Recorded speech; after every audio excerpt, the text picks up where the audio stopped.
Hello everyone, welcome to back my channel. I hope everyone is having wonderful day.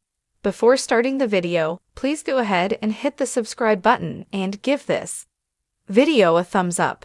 American Idol winner Jamal Roberts receives death threats with recent decision. When Jamal Roberts won American Idol this past May, the world expected his life to instantly transform into a fairy tale.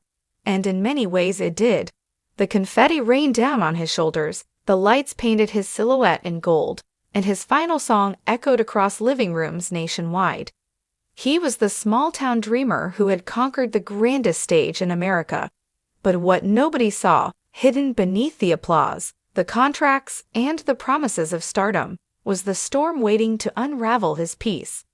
Jamal Roberts, only 24 years old, had gone from anonymity to a household name overnight.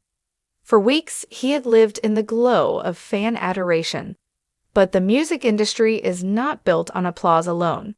It thrives on choices, some celebrated, others condemned. And it was one decision that turned his fairy tale into a battlefield. The decision that sparked the fire 3 months after his victory. Jamal announced in an interview that he would be turning down a lucrative deal offered by the American Idol recording partner label.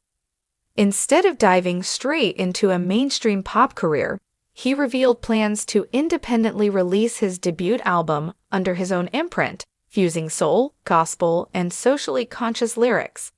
"I'm not here just to sell records," Jamal told Billboard. "I want to tell the truth.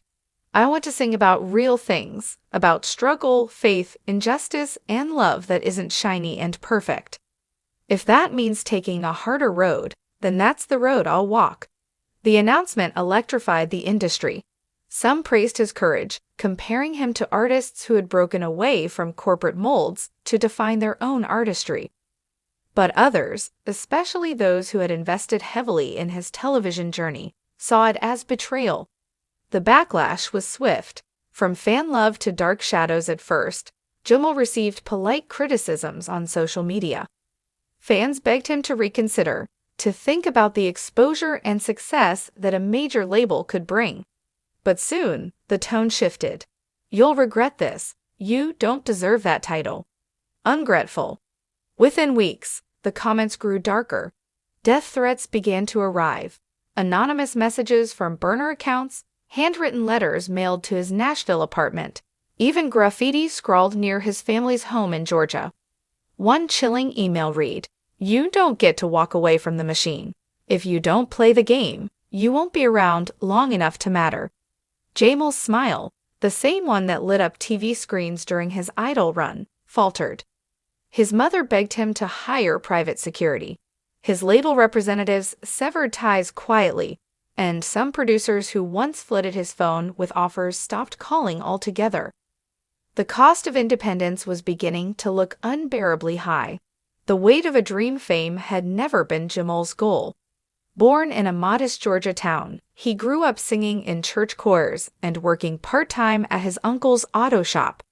He auditioned for American Idol not because he wanted stardom, but because he wanted a stage large enough to carry his voice and the stories behind it. But reality television, with its glitter and promise, is not kind to those who reject its mold. Jamal quickly realized that victory had shackled him to expectations far larger than he'd imagined. "I feel like I'm being punished for wanting to be myself," Jamal told a close friend. "I didn't sing my heart out on that stage to become someone else's puppet." Yet the threats weighed heavily. For every supportive fan who defended his choice, there seemed to be 3 others who condemned it. He had become both a symbol of courage and a target of rage.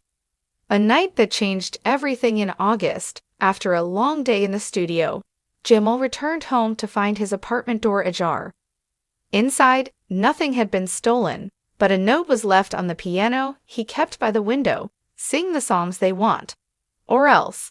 That night, Jamal sat in darkness, staring at the note until dawn. For the first time since his Idol win, he thought about quitting music altogether. He wondered if the cost of truth was worth his safety, his family's peace, his own sanity. But as morning light filled the room, Jamal walked to the piano, placed the note beside him, and began to play. His voice cracked at first, but then it grew steady, powerful.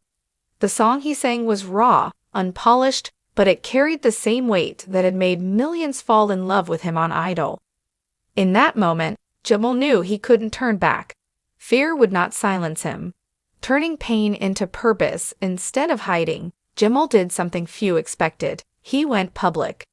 In a heartfelt, he shared everything: the threats, the industry pressure, the night his home was invaded.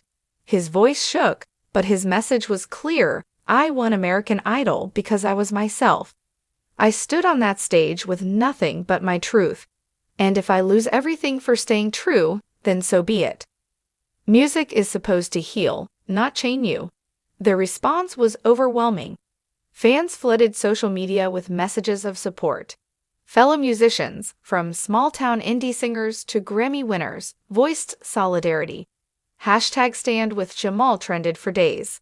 Even the very label he had turned down was forced to issue a statement condemning the threats. For the first time in months, the tide seemed to turn in his favor. The album that defined him. By September, Jamal poured his pain into his debut album, Unbroken. The record was a bold mix of gospel harmonies, R&B grooves, and searing ballads about resilience and truth. One track, Letters on the Wall, directly referenced the graffiti and threats he had faced, while another, Freedom Don't Come Cheap, captured his struggle against industry control. Critics hailed it as a stunning debut. More importantly, fans connected deeply with it, hearing in his voice not just the smooth tones of an Idol champion, but the scars of someone who refused to be silenced. Jamal didn't just survive the threats, he transformed them into art. A legacy beyond fear. Looking back months later, Jamal admitted that the threats had shaken him to his core. But he also knew that the decision that sparked them had defined his career forever. I think about that note on the piano sometimes, he told Parade. And I realize that was the moment I had to choose who I was. I could have chosen fear, I could have chosen comfort, but I chose music, real music. The story of Jamal Roberts is no longer just about a small-town boy who won American Idol. It's about an artist who risked everything to stay true. It's about a voice that refused to be silenced, even when the world turned against him. And in the end, the threats that tried to destroy him only amplified his message. That authenticity is the loudest song of all.